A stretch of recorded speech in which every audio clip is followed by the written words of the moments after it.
الحمدللہ وحدہ والصلاۃ والسلام علی من لا نبی بعدہ اما بعد۔ اسلامی بھائیوں، انسان جب کسی مریض کی عیادت و تیمارداری کے لیے جائے تو اس کے پاس بیٹھ کر کے اس کی دلجوئی کرے اور ایسی گفتگو کرے جو حوصلہ افزا ہو۔ مثلا کہے الحمدللہ آپ کی حالت پہلے سے بہتر ہے، آپ روبہ صحت ہیں، بیماری ہلکی ہے، انشاءاللہ ٹھیک ہو جائیں گے۔ صحیح بخاری شریف کی حدیث ہے ان النبی صلی اللہ علیہ وسلم دخل علی اعرابی یعوده وکان اذا دخل علی من یعوده یقول لا باس طہور انشاءاللہ۔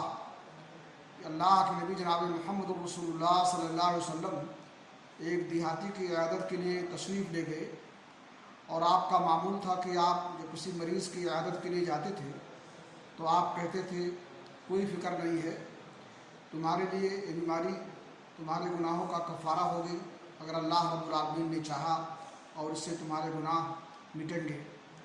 اس لیے نبی کی سنت پر عمل کرتے ہوئے ہمیں بھی بیمار پرسی کرنی چاہیے اور مریض کو تسلی دینی چاہیے، اس کی دلجوئی کرنی چاہیے۔ اللہ ہمیں اس کی توفیق دے۔ وآخر دعوانا الحمدللہ رب العالمین۔